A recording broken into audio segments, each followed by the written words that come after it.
ધનંજયભાઈ ભટ્ટ. ધનંજયભાઈ છે એ BA BEd એમણે સંસ્કૃતમાં કરેલું છે. અત્યારે વેરાવળ પાસેના ચોરવાડ ગામની અંદર તેઓ માધ્યમિક શાળાની અંદર સંસ્કૃતનો અભ્યાસ કરાવે છે. છેલ્લા 2 વર્ષથી એ જે ગામ પહેલા હતા એ સ્કૂલમાં અને આ સ્કૂલ વચ્ચે ગજગ્રાહ ચાલતો હતો. આ એમનું જે શાળા છે એ માતૃ સંસ્થા હતી અને સરપ્લસમાં બીજે ગયા હતા, પણ બંને ઠેકાણે એમની એવી સરસ ખુશ્બુ અને એટલું એમનું વાતાવરણ, એમના વિશેની જે ગરિમા હતી એ બંને ગામના લોકોએ ગાંધીનગર સુધી ધમપછાડા કર્યા કે અમારા ગામમાં જ રહે. આટલા એક વિશિષ્ટ નિપુણ વ્યક્તિ છે ધનંજયભાઈ. ના પિતા, કાકા વગેરે પણ જે તે વખતે સ્વાધ્યાય પ્રવૃત્તિમાં બહુ જ કાર્યકર હતા અને અત્યારે પણ એમના પિતાશ્રી પણ કથા કરે છે, કાકા પણ કથા કરે છે. એમના બીજા કાકા જે સુરત હતા એ પણ કથાકાર છે. એટલે જન્મજાત 3 પેઢીથી આ રીતના સંસ્કારો એમના કુટુંબની અંદર છે અને એવો આપણી સમક્ષ હવે દ્રૌપદીના પાત્રને રજૂ કરે છે. ધનંજયભાઈ ભટ્ટ, વેલકમ. સર્વે વિદોદર્યા નમો નમઃ. ઉપસ્થિત તમામ જેટલા અહીંયા હાજર છે બધા પોતાની કક્ષામાં દરેક લોકો વિદ્વાન છે અને દરેકને હું વંદન કરી, બધા જ આમાં મારા વડીલો છે અને મારી વાતને હું રજૂ કરું છું. આજનો મને જે ટોપિક આપવામાં આવ્યો છે એ છે મહાભારતનું અલૌકિક પાત્ર એટલે દેવી દ્રૌપદી. દ્રૌપદીનું પાત્ર મહાભારતની અંદર આપણે જોઈએ તો મેં અલગ અલગ ભાગમાં એને ડિવાઈડ કરેલું છે.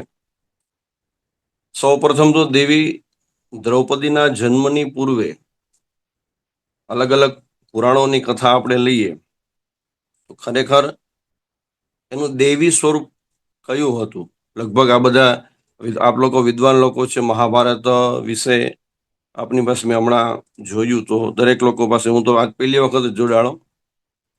મહાભારતમાં પણ એની ચર્ચા ઘણી ઊંડાણપૂર્વકની છે, પણ છતાં પણ મેં જેનો આ દેવી દ્રૌપદી વિશે જે અભ્યાસ કરેલો છે એમાં ગરુડ પુરાણ, નારદ પુરાણ, વાયુ પુરાણ, આની અંદર પણ દેવી દ્રૌપદીની થોડીક વિશેષતા બતાવવામાં આવી છે કે દેવી દ્રૌપદી ખરેખર કોણ હતા. એટલે જે દેવી દ્રૌપદી આપણને બધાને ખબર છે કે પાંચાલ નરેશ દ્રુપદ રાજા એમના દીકરી હતા અને યજ્ઞમાંથી ઉત્પન્ન થયા હતા, યજ્ઞશયની હતા, એ બધી આપણને ખબર છે. એટલે એ બાબત ઉપર આપણે નહીં જઈએ. પણ જે 4-5 ભાગની અંદર એ વામ સ્વભાવ હતા, દ્રૌપદી હતા એ વામ સ્વભાવ હતા. એના વિશે થોડીક ચર્ચા આપણે કરશું. તો દ્રૌપદી છે તે ગરુડ પુરાણ પ્રમાણે જોઈએ તો એ વાયુદેવના પત્ની હતા, ભારતી. વાયુદેવના પત્ની ભારતી, એમનો અવતાર દ્રૌપદી સ્વરૂપે થયો છે. પછી નારદ પુરાણ અને વાયુ પુરાણની અંદર જોઈએ તો એની અંદર જે આપણે અત્યારે કહીએ છીએ કે ભાઈ દ્રૌપદી છે એ 5 પતિઓ એમના હતા, તો એ શા માટે, એની વિશેષતા જાણવા માટે થઈ અને મેં થોડુંક મારી રીતે પણ મનોમંથન કર્યું, ઘણા પુસ્તકોનું પણ વાંચન કર્યું. એની અંદર મને વિદ્વાનો દ્વારા એવું કહેવામાં આવ્યું કે આમાં નારદ પુરાણ અને વાયુ પુરાણમાં વિશેષ એની ચર્ચા કરવામાં આવી છે. તો એની અંદર એવી વાત છે કે ધર્મરાજાના પત્ની શ્યામલા, વાયુદેવના પત્ની દેવી ભારતી, ઇન્દ્રદેવના પત્ની દેવી શચી, અશ્વિની કુમારના પત્ની ઉષા, આ બધા જે 5 દેવીઓ છે એ દેવીઓનો એક સમન્વય અને એ 5 દેવીઓનું પ્રાગટ્ય દ્રૌપદી સ્વરૂપે આ દ્રુપદ રાજાને ત્યાં થયું હતું, જે યજ્ઞમાંથી ઉત્પન્ન થયા હતા, આપણને ખબર છે. તો આ દેવી શક્તિ હતી અને દેવી શક્તિ હોવા છતાં જ્યારે એમણે પૃથ્વી ઉપર અવતાર ધારણ કર્યો ત્યારે એક પણ દ્રૌપદીનું જે જીવન ચરિત્ર આખું છે, જીવન ચરિત્રની અંદર એક એક વાત આપણે લેતા જઈએ. સૌ પ્રથમ તો એમનો જન્મ યજ્ઞમાંથી થયો છે. દ્રુપદ રાજાને શા માટે એમને યજ્ઞ કર્યો એ બધી વાત આપણને ખબર છે કે ભાઈ જે દ્રોણાચાર્ય હતા એમની સાથે યુદ્ધ થયું, આ બધી વાત આપણને ખબર છે, એટલે એના આપણે ઊંડા એની અંદર જાતા નથી. પણ મુખ્ય વિષય ઉપર આપણે આવીએ તો દેવી દ્રૌપદી ની અંદર જે સદગુણો હતા, કારણ કે એને વામ સ્વભાવ કીધેલી છે દેવી દ્રૌપદીને. તો સૌ પ્રથમ તો દેવી દ્રૌપદીના ચરિત્રની અંદર આપણે પ્રથમ એની ચર્ચા કરીએ તો એની અંદર દ્રૌપદી છે તે દેવી સતી, દેવી શન્નારી, પછી એનામાં પ્રગલ્ભતા, એનામાં હિંમત, એનામાં નિડરતા, એની અંદર માતૃત્વ ભાવ, એની અંદર સ્ત્રીત્વ ભાવ, એની અંદર આધ્યાત્મિકતા, એની અંદર જ્ઞાનત્વ, આ બધું દેવી દ્રૌપદી અંદર એક એક વાતમાં જોવા મળે છે. હવે એનું સતીત્વ કઈ રીતનું હતું એ તો આપણને ખબર જ છે કે દ્રૌપદી છે એમના જયારે ચીરહરણ થયા એ સમયે એમના શરીરને સ્પર્શ કરવા માટે કોઈ એ સમયે સમર્થ હતું નહીં, અને જયારે દુશાસન લઈને આવે છે ત્યારે વાળ ખેંચીને એમને આવે છે. એ આખું ચરિત્ર આપણી સામે નજર સામે છે. અને મારી દ્રષ્ટિએ તો એવું પણ વિચારું છું કે ભગવાન કૃષ્ણ છે એ સમયનો સમાજ કેવો છે, વેદવ્યાસજી છે, ભગવાન કૃષ્ણ છે, એ સમય સમાજ કઈ કક્ષા સુધી પહોંચ્યો હતો, અને આ દુર્યોધન આદિ જે ભયંકર રાક્ષસી વૃત્તિ વાળા લોકો હતા એની દ્રષ્ટિ કેવી ખરાબ દ્રષ્ટિ હતી કે જે પાંડવોની પત્ની છે, મહારાણી છે, અને છતાં પણ જો એનું આટલું અપમાન થતું હોય તો એ સમયે સમાજમાં સામાન્ય સ્ત્રીઓનું શું ન થાય. અને એટલા માટે દ્રૌપદીનું વસ્ત્રહરણ થયું, દ્રૌપદીને કઈ થાય જ નહીં એ વાત તો 100% સત્ય છે, કારણ કે એ કૃષ્ણ હતા. કૃષ્ણ એટલે ભગવાન કૃષ્ણના બેન હતા, એ પણ આપણને ખબર છે. એ અગ્નિમાંથી પ્રગટ થયા હતા, એટલે એને સ્પર્શ કરે તો બળીને ભસ્મ થઈ જાય, એ પણ આપણને બાબતનો બધો ખ્યાલ છે. અને આ થયું, એમના હાથને સ્પર્શ ન થયો, અને પોતે દેવી શક્તિ હોવા છતાં એક ભક્તિનું સ્વરૂપ એટલે પણ દ્રૌપદી છે. જે સમયે દ્રૌપદીની વસ્ત્ર હરણ થયું એ સમયે દ્રૌપદીના 5 સમર્થ પતિ હતા. એ સમયે સભાની અંદર ભીષ્મ પિતામહ હતા, દ્રોણાચાર્ય હતા. ભીષ્મ પિતામહની શક્તિ કેટલી જબરજસ્ત હતી આપણને ખબર છે કે ભીષ્મ પિતામહ ખાલી એક નજર ઊંચી કરે તો એ સમયે એવો કોઈ યોદ્ધા નહોતો કે ભીષ્મ પિતામહની સામે ઉભો રહી શકે. બીજો કોઈ યોદ્ધા તો નહીં, પણ ભગવાન કૃષ્ણ પણ જેને વંદન કરતા એવું પાત્ર એટલે ભીષ્મ પિતામહનું હતું. આ બધા હોવા છતાં તમે વિચાર કરો કે દ્રૌપદીનું આટલું હળાહળ અપમાન થાય તો બીજી સામાન્ય સ્ત્રીઓનું શું થાય.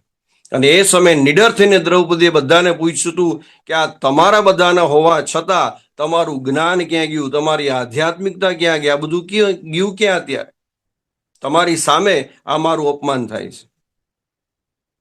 એ સમયે દ્રૌપદીની નિડરતા ત્યાં જોવા મળે છે. દ્રૌપદી હિંમત હારીને બેસી નથી ગયા. દ્રૌપદીએ પહેલા પોતાની રીતે પ્રયત્ન કર્યો છે પોતાને બચાવવાનો, પણ એમાં નિષ્ફળ ગયા. એટલે બધા જે વડીલો છે એને આજીજી કરી છે કે તમે મારું રક્ષણ કરો, એમાં પણ નિષ્ફળ ગયા. ત્યારે દ્રૌપદીએ કીધું કે હવે મારો આધારે માત્ર કૃષ્ણ છે, અને અંતે દ્રૌપદીએ ભગવાન કૃષ્ણને હાક મારી, અને એ સમયે ભગવાન કૃષ્ણ ત્યાં આપણને ખબર છે 9900 ચીર ભગવાનને ત્યાં પૂર્યા હતા. એ પણ આપણને ખબર છે કે શા માટે થયું, એ બધી ચર્ચામાં આપણે ઊંડા નથી ઉતરતા.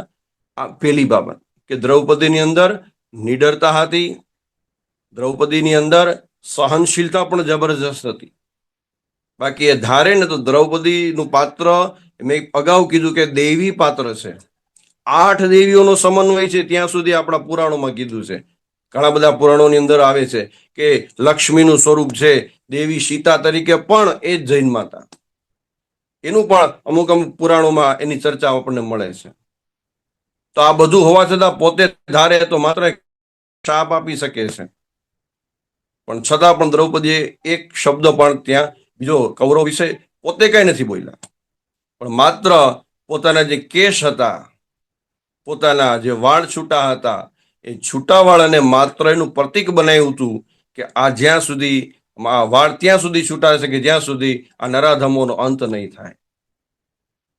એનો અંત કરવા માટે મને તો એવું લાગે છે કે દ્રૌપદી છે એમનું આ રીતના વસ્ત્રહરણ થયું હોય અને ભગવાને જ એની અંદર કીધું હોય કે આ થાય તો જ આનો નાશ થાય, બાકી આ લોકોનો નાશ થાય તો જ ભગવાન યુદ્ધ કરી શકે.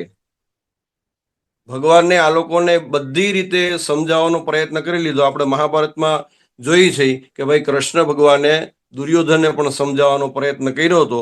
દુર્યોધન એમ કીધું કે ભગવાન અહમ જાનામી ધર્મમ ન ચ મે પ્રવૃત્તિ, અહમ જાનામી અધર્મમ ન ચ મે નિવૃત્તિ.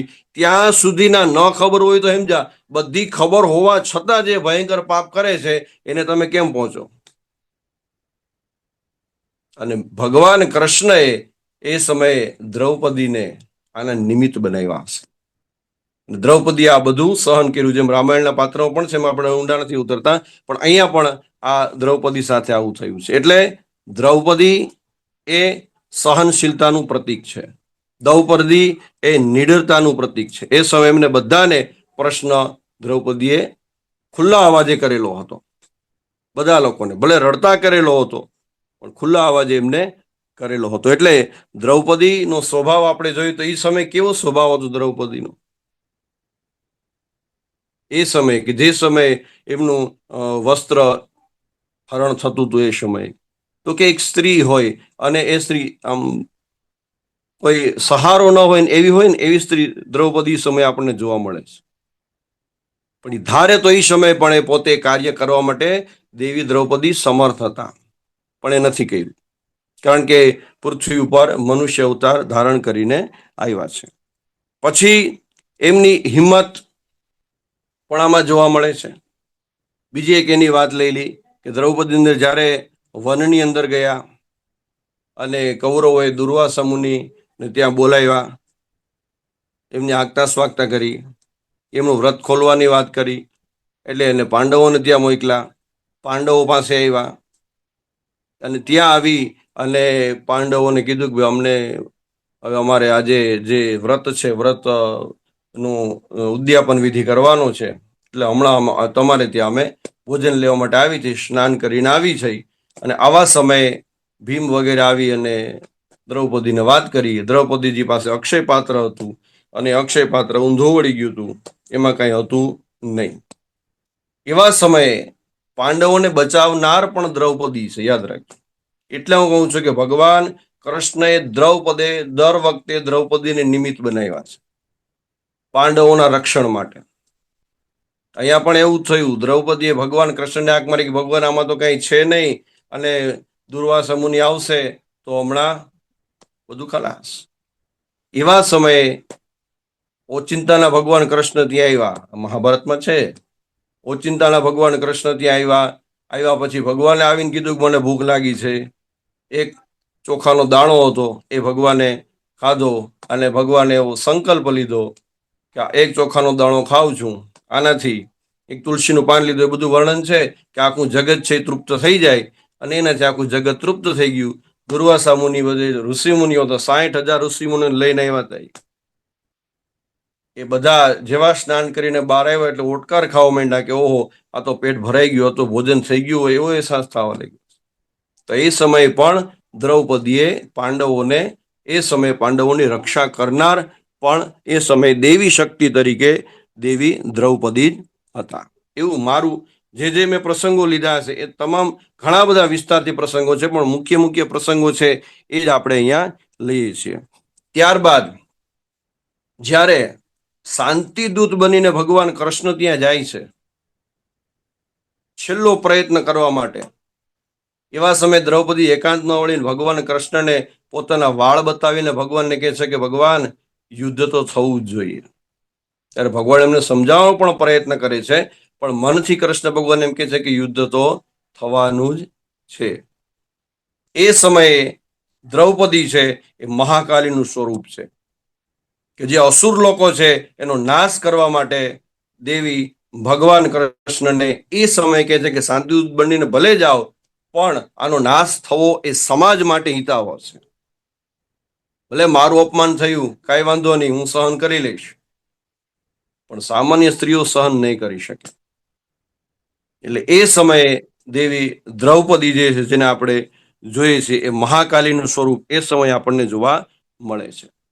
પછી હજી આપણે આગળ એક પ્રસંગ લઈએ કે જે સમયે મહાભારતનું યુદ્ધ પૂર્ણ થઈ ગયું અને મહાભારતનું યુદ્ધ પૂર્ણ થયું, યુધિષ્ઠિરજી હતા, યુધિષ્ઠિરને જ્યારે રાજગાદી સોંપવામાં આવે છે ત્યારે યુધિષ્ઠિરજી ના પાડે છે. જે વિષાદ અર્જુનને યુદ્ધની પહેલા થયો હતો એ જ વિષાદ યુધિષ્ઠિરને યુદ્ધ પછી થાય છે. અને એ સમયે ભગવાન કૃષ્ણ સહિત બધા લોકો સમજાવે છે, નથી સમજતા. એવા સમયે ભગવાન કૃષ્ણ છે એ યુધિષ્ઠિરને લઈ અને ભીષ્મ પિતામહ પાસે આવે છે અને ભીષ્મ પિતામહને કહે છે કે તમે આને સમજાવો ખરેખર ધર્મ શું છે.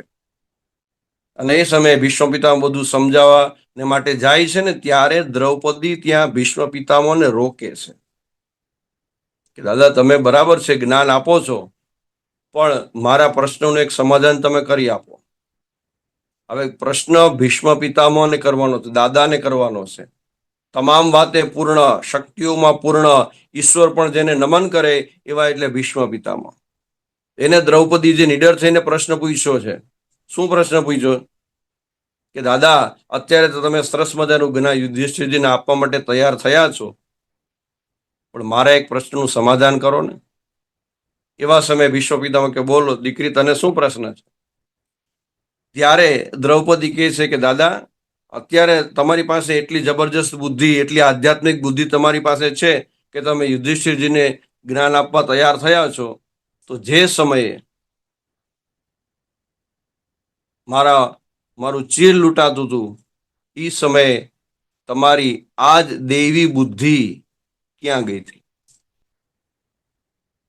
અને અત્યારે તમે કઈ બુદ્ધિથી આ જ્ઞાન આપવા તૈયાર થયા છો? આ પ્રશ્ન દ્રૌપદીએ કર્યો. ભીષ્મ પિતામહને ઉત્તર આપ્યો હતો, બહુ સરસ ઉત્તર આપ્યો હતો.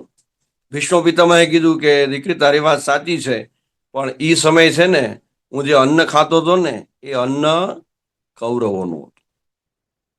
અને અન્ન ખાવાથી મારી બુદ્ધિ બગડી ગઈ હતી, કુંઠિત થઈ ગઈ હતી. અને કુંઠિત થયેલી બુદ્ધિથી હું કોઈ યોગ્ય નિર્ણય પર આવી શકતો નહોતો. પણ દીકરી એટલા દિવસથી જે આ અર્જુને શરીરમાં બાણ માર્યા છે ને એ બાણ દ્વારા આ શરીરમાં જે અન્નથી લોહીનું ટીપું ટીપું ટીપું કરીને બધું એ અન્ન છે શરીરમાંથી નીકળી ગયું ને એટલે મારી બુદ્ધિ આજે શુદ્ધ થઈ ગઈ છે. અને એના કારણે હું આ જ્ઞાન આપું છું. તો આ નિડર થઈને પ્રશ્ન કરનાર પણ દ્રૌપદી હતા. અને આ દ્રૌપદીના આપણે એટલા સ્વરૂપ જોયા, પણ હજી એક સ્વરૂપ દ્રૌપદીનું બાકી છે, માતૃ હૃદય. વામ સ્વભાવ શા માટે કહેવામાં આવે છે દ્રૌપદીને? એક મહાભારતનો પ્રસંગ લઈ અને પછી આ આપણે છેલ્લે વાત ઉપર જઈએ કે જે સમયે યુદ્ધ પૂર્ણ થયું અને એવા સમયે જે અશ્વત્થામા હતો એ અશ્વત્થામા ઉત્તરાના ગર્ભ તરફ, બહુ ઊંડાણપૂર્વકની વાત નથી કરતો, ઉત્તરાના ગર્ભ તરફ તે બ્રહ્માસ્ત્રનો પ્રયોગ કરે છે અને ભગવાન કૃષ્ણ તેને બચાવી લે છે. એમાંથી એ નીકળી જાય છે. પણ ત્યાંથી તે હાયરા પછી અશ્વત્થામા છે તે પાંડવોના 5 પુત્રને જઈને રાત્રિના સમયે મારી નાખે છે.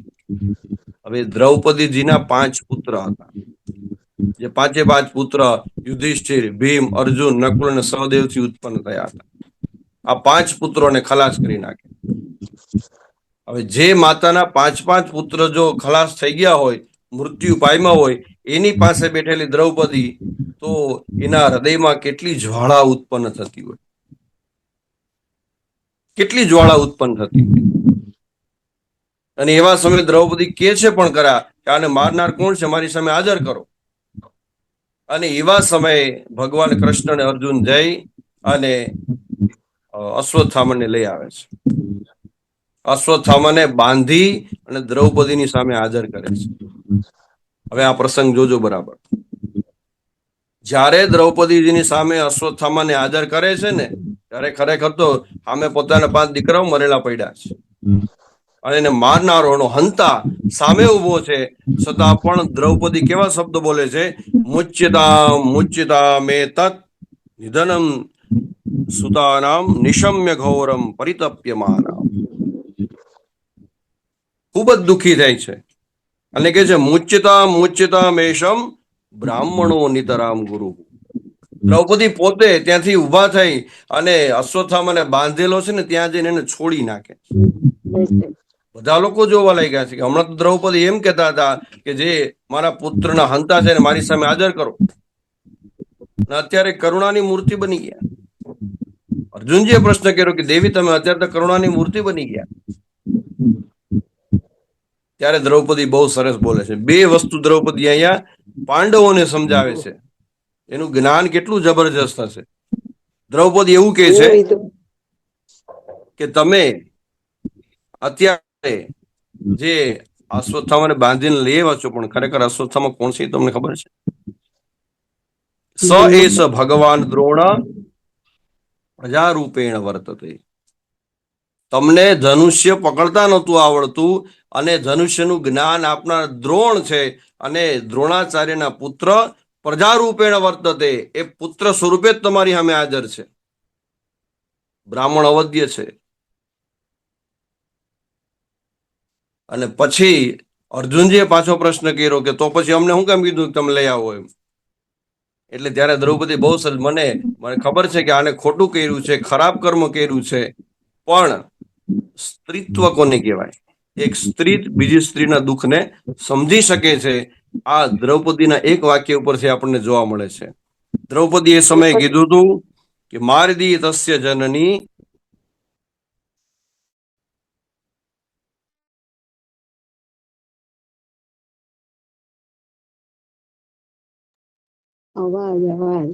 ધનંજયભાઈ આપનું મ્યુટ થઈ ગયું છે. અશ્વિનાબેન તમારો કેમેરો બંધ કરી દો. થઈ ગયું શરૂ? હાજી પ્લીઝ. હા થઈ ગયું. મારી તસ્ય જનની ગૌતમી પતિ દેવતા, કે મને આના પ્રત્યે તો જરાય દયા ભાવના નથી, પણ મને દયા એમની માતાની આવે છે. હું એક સ્ત્રી છું અને મારી સામે મારા 5 પુત્રો મરેલા પડ્યા છે અને આમની જે માતા ગૌતમી છે તે જો આ બાળક પણ મૃત્યુ પામશે, એટલે અશ્વત્થામા મૃત્યુ પામશે, તો એનું દુઃખ સ્ત્રીને કેટલું થાય ને એ હું અત્યારે ભોગવી રહી છું. એટલા માટે હું કહું છું કે આને મુચ્યતા મુચ્યતા મેતદ, આને તમે છોડી દો, છોડી દો, છોડી દો. ઘણું વિસ્તારથી ઘણી બધી બાબતો હું લઈને આવ્યો હતો, પણ હજી બહુ વધારે લંબાણ ન કરતા દ્રૌપદીજી છે એમાં તમામ બાબતો આપણને એક અલૌકિક પાત્ર તરીકે જોવા મળે છે. યુદ્ધ પૂરું થઈ ગયું પછી જેમને અત્યંત એમને હેરાન કર્યા એમના પુત્રો પણ ખલાસ થઈ ગયા, અને છતાં પણ યુધિષ્ઠિર જયારે રાજ્ય કરે છે ને ત્યારે યુધિષ્ઠિર હોય, ગાંધારી હોય, એ તમામની સેવા દ્રૌપદી કરે છે. એ સમયે મોઢું બગાડતા નથી. ભલે ગમે એમ હોય, બધું કરનાર યુધિષ્ઠિર જ હતા, એ આપણને ખબર છે. એની જ મહત્વાકાંક્ષા હતી, એના કારણે જ આ બધું થયું, એ બધી આપણને ખબર છે. પણ છતાં પણ એ સમયે દ્રૌપદીજીએ એ બધાની સંપૂર્ણ રીતે સેવા કરી છે. અને આનું પરિણામ એ આવ્યું કે જ્યારે મહાપ્રસ્થાન પાંડવો કરતા હતા, એ મહાપ્રસ્થાનના સમયે કર્મન્યાયે દ્રૌપદી પ્રથમમ ગતઃ, કે કર્મના ન્યાય પ્રમાણે દ્રૌપદી સૌ પ્રથમ સ્વર્ગની પ્રાપ્તિ તેમણે કરી છે. અને એનાથી પણ આગળ કે જ્યારે સ્વર્ગલોકમાં યુધિષ્ઠિર પણ અંતે પહોંચે છે અને ત્યાં ગયા પછી એક દિવ્ય કાંતિથી શોભનાર સ્ત્રીને જોવે છે, ત્યારે ઇન્દ્ર મહારાજ છે તે તેને લક્ષ્મી સ્વરૂપે દર્શાવે છે કે આ લક્ષ્મી સ્વરૂપ દ્રૌપદી છે. અને એટલા માટે દ્રૌપદી છે એનું નામ 5 સતીઓમાં પણ લેવામાં આવે છે. અહલ્યા, દ્રૌપદી, સીતા, તારા, મંદોદરી તથા પંચકમના સ્મરેત નિત્ય મહાપાતક નાશનમ. એટલે મહાન પાપો કદાચ થયા હોય તો એનું નામ માત્રથી એ તમામ પાપ છે એ ખલાસ થઈ જાય છે. આમ દ્રૌપદીનું જે પાત્ર છે ને એને વામ સ્વભાવા તરીકે ઓળખવામાં આવે છે. હું થોડીક જ બાબતો લઈને આવ્યો હતો, કારણ કે એના ઉપર દરેક પાત્ર ઉપર મેં ટૂંકમાં મારી રીતે જે મારી બુદ્ધિ છે, મારી મતિ છે, એ પ્રમાણે મેં એમાંથી થોડું બધામાંથી લઈ અને તમારી સામે રજૂ કર્યું છે કે મહાભારતનું અલૌકિક પાત્ર એટલે કોણ? તો કે દ્રૌપદી. એના જીવનમાં ક્યારેય ભય તો હતો જ નહીં. યાદ રાખજો, એ નિર્ભયા હતા. એક બીજો ગુણ એનામાં હતો, નિર્ભયા. ક્યારેય ભય એના જીવનમાં હતો નહીં, કારણ કે ક્ષત્રિયાણી હતા, નિર્ભયા હતા, ક્યારેય ભય કોઈનાથી નહીં. અને એને 5 પતિઓ સમર્થ હતા, ભગવાન કૃષ્ણના બેન હતા. એ બધું હોવા છતાં પણ દ્રૌપદીજીએ ક્યારેય પણ પોતાની જે સહનશીલતા છે એ સહનશીલતા છોડી નથી. પોતાના પિતા દ્વારા તેમને જે સદગુણો મળ્યા છે એ સદગુણો સંપૂર્ણપણે એના જીવનમાં એને અપનાવ્યા છે. અને ક્યાંય પણ એમને પોતાનાથી કોઈ પછી બીજી એક મારા મનમાં પ્રશ્ન આવે છે કે અંધસ્ય પુત્ર અંધા, એ જે બાબત આવે છે, તો દ્રૌપદી એટલા સમર્થ હોવા છતાં દ્રૌપદી આ વાક્ય બોલ્યા હોય કે કેમ, એ બાબતે થોડોક મને પ્રશ્ન છે. કારણ કે દ્રૌપદીજી આવું બોલે એવું મને નથી લાગતું, પણ છતાં પણ એમાં હોય તો એ બાબતે હું તમારા લોકોનું થોડુંક માર્ગદર્શન ઈચ્છીશ કે દ્રૌપદીજી આવું મહાભારતમાં બોલ્યા છે કે અંધસ્ય પુત્ર અંધા, કે આંધળાના આંધળા જ હોય, અને એના કારણે આખું મહાભારત થયું હોય. તો અહીંયા હું મારા વિષયને પૂર્ણ કરું છું. હું જે લઈને આવ્યો હતો દ્રૌપદીજી વિશે, તો ઘણું લાંબુ છે, પણ આપણે થોડાક સમય મને કાકાએ કીધું હતું કે ભાઈ 25 મિનિટની અંદર મારે આ જે દ્રૌપદીજીનું પાત્ર છે એને અમારી સમક્ષ રજૂ કરી દેવાનું છે. તો એ સમયે જેટલું હજી તો ઘણું લાંબુ છે, પણ મારી રીતે મેં તમારી સામે આ દ્રૌપદીજીનું પાત્ર રજૂ કર્યું છે. તો મારો એક પ્રશ્ન છે, એનું સમાધાન આપ વડીલશ્રીઓ કરો તો વધારે સારું. Well done Dhananjay. એક કથાકાર, એક શિક્ષક, એક અભ્યાસુ, અને એમાં પણ સંસ્કૃતના આટલો ઊંડો અભ્યાસ, એમને માટે 25 મિનિટમાં કોઈ વક્તવ્ય પૂરું કરવું એ બહુ જ જોખમી કામ છે, કરી જ ના શકે. અને તે તમે કર્યું છે, એ માટે તમારો ખૂબ ખૂબ આભાર. ધનંજયભાઈ, તમે દ્રૌપદીની જે વાતો છે એને એક જુદા પરિપ્રેક્ષ્યમાં રજૂ કરી અને એનો અર્થ પણ સમજાવ્યો. સાથોસાથ બીજા શાસ્ત્રો છે, જે પુરાણો છે, એની અંદર પણ દ્રૌપદીના વ્યક્તિમત્વને લઈને, એના જન્મના વિશે અને એના એક અંશ તરીકે કઈ કઈ વાતો છે એને બહુ સરસ રીતે રજૂ કરો. આ કેટલીક વાતો ખરેખર આ ગ્રુપ માટે પણ નવી નથી. બીજા બધા મિત્રોને હું કહીશ કે થોડું પોતાના પણ પ્રતિભાવો આપે. દ્રૌપદીનું પાત્ર તો ખૂબ ચર્ચાસ્પદ છે અને ખૂબ એની અંદરથી નીકળતું જ રહે છે કંઈ ને કંઈ. એટલે આપણે પણ થોડું કોન્ટ્રીબ્યુટ કરીએ અને એમ આપીએ. છેલ્લે જે ગ્રુપ પાસેથી વાત કરી ધનંજયભાઈએ, આ ગ્રુપની એક સ્પષ્ટ સમજણ છે અને તે શાસ્ત્રીય છે કે મહાભારતની અંદર આંધળાના તો આંધળા એવું રાજસુ યજ્ઞ વખતે જે દુર્યોધન ગયા હતા, ત્યારે દ્રૌપદી જેટલી આટલી મહાન સન્નારી કોઈ દિવસ કોઈની કોઈ ભૂલ થાય તો એને હાસ્યાસ્પદ ન બનાવે અને આવા કટુ વચન તો ન જ બોલે. એટલે ખરેખર જે મહાભારતનું સંકલન કરવામાં આવ્યું છે એમાં આવા કોઈ પ્રસંગનો મૂળ મહાભારતમાં ઉલ્લેખ જ નથી. એટલે જ હું કહું છું, તમે બહુ સાચા છો. Thank you very much. અને આપણે બધાને હું વિનંતી કરું કે અન્ય લોકો પણ થોડા પાર્ટિસિપેટ કરે આની અંદર અને આની અંદર પોતાની વાતો મૂકે, પ્લીઝ. ધનંજયભાઈ, જે દ્રૌપદી વામ ભાગા કહ્યું ને એ સ્પષ્ટ ન થયો. વામ સ્વભાવ એટલે શાંત સ્વભાવ, એવો અર્થ છે. મને પણ આમાંથી ઘણું જાણવા મળશે. હું તો ખરેખર કાકાને ધન્યવાદ કહું છું કે મને આમાં એમને જોડ્યો. એમ દિનેશ છે, તુષાર છે, નિરંજનાબેન છે, હર્ષાબેન છે. નમો નમઃ.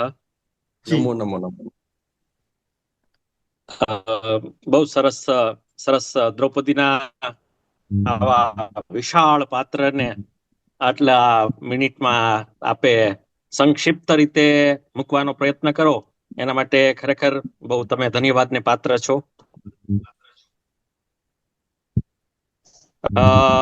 મારે કેવું જોઈએ કે જે મહાભારત કરતા રાધર, દાખલા તરીકે જે છે ગૌતમી વગેરે આપેલું છે, અને મુચ્યતામ એ બધું જે છે એ શ્રીમદ ભાગવત ની અંદર ભાગવત મહાપુરાણનું છે. શ્રીમદ ભાગવતમાં આવે છે. કારણ કે મહાપુરાણમાં આવે છે. મહાભારતમાં દ્રૌપદીની પર્સનાલિટી છે ને એ રાધર આ જે એમની એનિમી તરફની એક પ્રકારની જે અંદરથી એક ઉહાપો છે એ એક સરસ રીતે એને આગળ વધારવા માટેનું જ એક કાર્ય છે. અને મહાકાલી તરીકે જ મુખ્ય એને બતાવવામાં આવેલા છે કે હાથમાં કટોરો છે અને એના અંદરથી રુધિર ગ્રહણ કરી રહ્યા છે. ગ્રહણ કરી રહ્યા છે. એટલે એ જે છે એ સંપૂર્ણ રીતે ત્યાં ક્ષત્રિયાણી છે. જ્યારે શ્રીમદ ભાગવતની અંદર છે એ સૌમ્યતા, બુદ્ધિમત્તા, જ્ઞાન એ બધાને જે છે એમાં એ વિશેષ રીતે ત્યાં એ પાત્રને રજૂ કરવામાં આવ્યું છે. અને આપે જે કહ્યું કે આંધળાના આંધળા એવું ક્યાંય મહાભારતના મૂળભૂત ગ્રંથમાં ક્યાંય આવતું નથી. અને બીજું પણ જે તમે કહ્યું કે જાનામી ધર્મમ, એવું પણ ક્યાંય નથી. બરાબર. એ યુધિષ્ઠિરની બાબતમાં યથા નિયુક્તોસ્મિ તથા કરોમી, યુધિષ્ઠિર પોતે આવું કહી રહ્યા છે. બાકી આ જે છે એ ક્યાંય મહાભારતની ઓરિજિનલ ટેક્સ્ટ ની અંદર આપણને મળતું નથી. એટલે અને લગભગ જો હું માનું કેની અંદર છે કહું, મહાભારત 1999 કૃષ્ણ ધર્મ દ્વારા એના દ્વારા જે મહાભારત છે ને એની અંદર છે. મેં જે પ્રસંગો લીધા એમાં આપણું વેદવ્યાસજી રચિત છે. પછી હિન્દુ સંસ્કૃતિમાં સ્ત્રીઓનું સ્થાન એમાં છે અંત સદાશિવ આલતેકર. એની અંદર એને બહુ સરસ દ્રૌપદી વિશે વાત કરી. ધનંજયભાઈ રિસર્ચ કરતા હોય એના માટે જે સ્ટાન્ડર્ડ ટેક્સ્ટ વાપરવામાં આવે મહાભારતને જેને એક્સેપ્ટેડ હોય તો એમાં એ એક્સેપ્ટેડ ટેક્સ્ટ જે છે એના અંદર ક્યાંય આ પ્રકારનો ઉલ્લેખ આપણને જોવા મળતો નથી. એટલે બીજા લોકો એમાં એડ કરી શકે છે, પોતાની કલ્પનાથી એડ કરી શકે છે. જેમાં આંધળાના આંધળા છે એ મૂળ મહાભારતમાં મેં નથી વાંચ્યું ને એટલા માટે જ મેં એનો ઉલ્લેખ નથી કર્યો. મેં તમને પૂછ્યું કે તમે જોયું હોય એ રીતનું. મહાભારતમાં એવો ઉલ્લેખ નથી કે એવું જ. અને પેલું પણ છે નહીં, બંને એ ટેક્સ્ટ બુકમાં આપણને ઓછું જોવા મળે છે ક્યાંય. એટલે ઓરિજિનલ ટેક્સ્ટ ની અંદર જો એનો અભ્યાસ કરવામાં આવે તો ત્યાં આપણને એ પ્રાપ્ત થતું નથી. સંસ્કૃતમાં મૂળ જે ઓરિજિનલ છે, જે નિર્ણય સાગર પ્રેસ નું છે અથવા ગીતા પ્રેસ નું છે અથવા ચોખંબા પ્રકાશન નું છે, એ જે સ્ટાન્ડર્ડ કરવામાં આવે છે આવૃત્તિઓ જેને, એમને ત્યાં ક્યાંય એમાં આપણને પ્રાપ્ત થતું નથી. ઓવરઓલ બહુ સરસ રહ્યું. દ્રૌપદી એ ઇનિશિએટ કરવામાં મહાભારતની અંદર એનો એક જોશ વધારવામાં, બદલો લેવાનું જે એનિમીઝ ઉપર છે એનું એક, પાંડવો એટલા બધા પેલા છે ધાર્મિક છે કે એને કોઈક આવો ફોર્સ જોઈએ છે, એને કોઈ આવું યુદ્ધ કરવા માટેનો એ કરાવે એ પ્રકારનું જે એક અંદરની સાયકોલોજીકલ એમની એ બાબત છે એ આમાં દ્રૌપદી દ્વારા સરસ રીતે રજૂ કરવામાં આવી છે. એ જે એમના પાત્ર માટે કહી શકીએ. અને આમ જોવો તો એ બહુ સરસ રીતે રિલેટેડ ટુ કૃષ્ણ છે. કૃષ્ણ અને કૃષ્ણ એ બંને એકબીજા સાથે સંકળાયેલા છે. અને ઓવરઓલ ડિવાઇન ડિઝાઇનની સ્વરૂપે આ યુદ્ધને આગળ વધારવામાં બંનેનો રોલ છે એ બહુ ક્રિટિકલ છે. બંનેનો ક્રિટિકલ છે.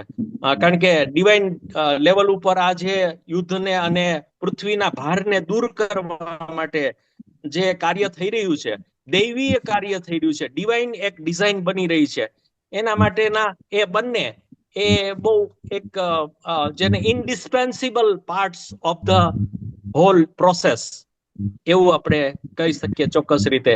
એમાં એમનો મુખ્ય પાર્ટ છે.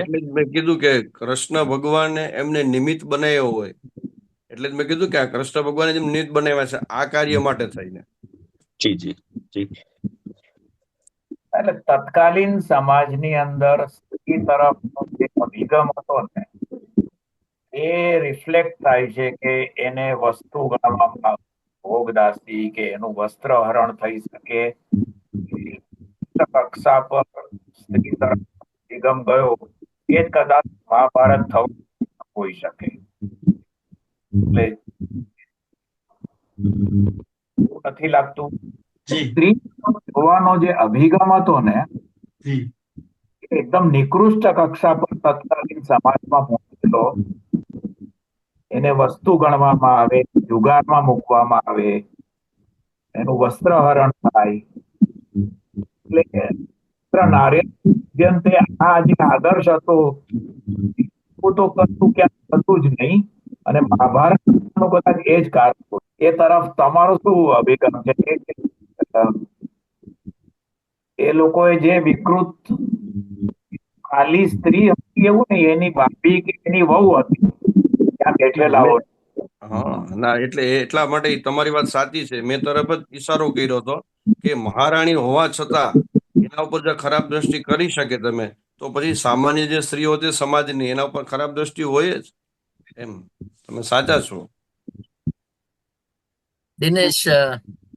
મને એમ લાગે છે કે મહાભારતકાલીન સ્ત્રીઓની પરિસ્થિતિ કેવળ દ્રૌપદીથી જ મૂલવવી પણ યોગ્ય નહીં થાય. કારણ કે કુંતાએ પોતાના 5 પુત્રોને અગેન્સ્ટ ઓલ ઓડ્સ મોટા કર્યા છે, સાચવ્યા છે અને એમને એમનો હક અપાવ્યો છે. તે જ રીતે મહાભારત કાળમાં દરેક રાજકુમારીને અથવા સ્ત્રીને પોતાનો પતિ ચૂનવાનો, સિલેક્ટ કરવાનો અધિકાર છે. સ્વયંવર એ બહુ જ તે વખતની પ્રચલિત પ્રથા છે. એટલે એ લોકોનું કોઈ એમ્પાવરમેન્ટ જ નહીં હતું, અથવા તો એ લોકોનો કોઈ હસ્તી જ નહીં હતી, તે માનવું પણ ઠીક નથી. તે જ રીતે અંબાલિકાનું અપહરણ થયું છે, પણ અંબાએ જે રીતે પોતાની જાતને ભીષ્મની સામે મૂકી છે અને જે પ્રતિશોધ લીધો છે એ પણ કઈ ઓછો નથી. બીજી એક વાત કહેવાનું મન થાય કે મહાભારતમાં કૃષ્ણ અને કૃષ્ણનો સંબંધ ભાઈ બહેનનો છે એવું ક્યારેય ક્યાંય પ્રતિપાદન કરવામાં આવ્યું નથી ભાંડારકરની ક્રિટિકલ એડિશનમાં. તે જ રીતે ચીરહરણ અને ચીરપૂરણની જે વાત છે કે ચીરહર્યા એટલે પેલો કૃષ્ણ ભગવાન શેરડીનો સાઠો ખાતા હતા અને પછી લોહી નીકળ્યું ને સાડી ફાડીને 999 તાર એમાંથી આપ્યા અને પછી એના ચૂકવણી રૂપે ભગવાને 9900 કે 9999 ચીર પૂર્યા. તે વાત ઓરિજિનલ મહાભારતમાં એટલે કે ક્રિટિકલ એડિશનમાં નથી. આ બધી કવિ કલ્પનાઓ અથવા તો કથાકારોએ બહેલાવીને લોકરંજનને માટે મૂકેલી વાતો છે. આપણને કૃષ્ણ અને કૃષ્ણનો સખી સંબંધ જાણે કેમ નથી પટતો અને એટલા માટે આપણે એને ભાઈ બહેન કહીને છૂટા પડી જઈએ છીએ. તે પણ મને લાગે કે મહાભારતની સ્ત્રીઓને અન્યાય કરવા જેવું છે. કોઈનો પતિ હોવા છતાં કૃષ્ણ પ્રત્યે અથવા તો કોઈ પણ સખાની પ્રત્યે એવો પ્રેમ હોઈ શકે, એવો સ્નેહ, એવો ગાઢ સંબંધ હોઈ શકે, એને માટે નકારાત્મકતા રાખવી ન જોઈએ. એ રીતે પણ હું સ્ત્રીઓના એક અધિકારની વાત ત્યાં જોઉં છું. અને ગાંધારીના ઇન્ટરવેન્શનથી જ જે હારી ગયેલું રાજ્ય પાછું આપવામાં આવ્યું છે. તે રાજમાતા તરીકે ગાંધારીએ પણ બહુ ઓછી વખત પોતાનું આવી રીતનું ઇન્ટરવેન્શન આપ્યું છે, પણ તે આપ્યું છે અને તે માન્ય રાખવું પડ્યું છે.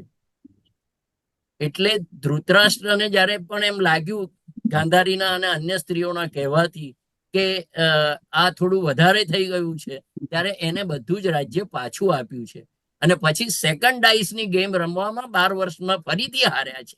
તે આખો જુદો પ્રશ્ન છે. પણ અત્યારે જયારે વિમેન એમ્પાવરમેન્ટની વાત કરીએ ત્યારે મને લાગે છે કે બધાને જ ચોરે ને ચૌટે જુગારમાં મુકાતા હશે અને વસ્ત્રહારણો થતા હશે અને આખું દુર્યોધનનું કે પાંડવોનું રાજ્ય જ એવી રીતે ગલી ગલીમાં પ્રોસ્ટિટ્યુટ્સ ને સ્ત્રીઓ રખડતી ભટકતી એ યાદવા સ્થળી થઈ ત્યારે એવું દેખાડ્યું છે કે કેટલીક સ્ત્રીઓ જેની જોડે જવું હતું એની જોડે ચાલી ગઈ ઇત્યાદિ ઇત્યાદિ. પણ તે તો યાદવોના આખી જાતને, એના આખા ક્લેનને ખલાસ કરવા માટેની એક ડિઝાઇન હતી. એટલે ગાંધારીએ આટલું બધું થયા છતાં પણ જ્યારે શ્રાપ આપ્યો છે કૃષ્ણને, એટલે શ્રાપ આપવા, આશીર્વાદ આપવા એ કેવળ પુરુષોનો જ અધિકાર રહ્યો છે એવું પણ નથી. એ ફરી એકવાર પુરવાર કરે છે કે સ્ત્રીઓ તે વખતે પણ સક્ષમ અને સમર્થ હતી. અને એને જયારે શ્રાપ આપ્યો છે ત્યારે કૃષ્ણએ ઇમિડિયેટલી કીધું છે કે કૃષ્ણ અને યાદવો એટલા પાવરફુલ છે કે એમને કોઈ હરાવી તો શકે એમ છે જ નહીં. એટલે એમને હરાવવા માટે એમને પોતાને જ અંદરો અંદર કલહ કરવો પડે. આ મારી નિયતિએ ઘડેલી ડિઝાઇન છે અને એમાં તમે માત્ર નિમિત્ત થાવ છો. એટલે તમારો શ્રાપ હું સહર્ષ સ્વીકારું છું. આ જે સ્ત્રી પર્વની વાત છે ને, તે પણ બહુ સમજવા જેવી છે કે એ શ્રાપ બહુ સુપરફિશિયલ લાગે છે. એટલે આ રીતે મને લાગે છે કે વિમન વર એમ્પાવરમેન્ટ એ લોકોનું એટલું જોરદાર હતું. અને રૂકમણી પોતે જો એમ કહી શકતી હોય કે મને આવો અને ઉઠાવી જાઓ, આનાથી બીજું મોટું આઈ મીન લવ મેરેજ ને માટે ભાગી ભગાડી જવાની ડિઝાઇનો કરવી, એમાં કઈ મને નથી લાગતું કે એમાં સ્ત્રીઓનો કોઈ દરજ્જો કે મોભો હણાયેલો દેખાતો. દ્રૌપદીનો ગુણ એક વિશેષ દેખાઈ આવે છે જ્યારે છેલ્લે એ અશ્વત્થામાને છોડવાની વાત કરે છે કે મુચ્યતામ, એ અંદર હોય કે ન હોય પણ એ તો ચોક્કસ જ છે કે છોડવાનું તો કે છે જ એને. એમાં ક્ષત્રિયાણી તરીકે એનો જે ગુણ છે એની ઉપર એના માતૃત્વએ વિજય મેળવ્યો છે. એટલે પોતે તો માતા હતી પણ બીજાના માતૃત્વને ઓળખી અને ક્ષમા આપી શકે છે. બાકી ક્ષત્રિય અને ક્ષમા આ બે વિરુદ્ધ દિશાની વાતો છે. છતાં પણ એને ક્ષમા આપે છે. એમાં એનો માતૃત્વનો વિજય છે. અને દ્રૌપદીમાં હતો એ તાદૃશ્ય થાય છે.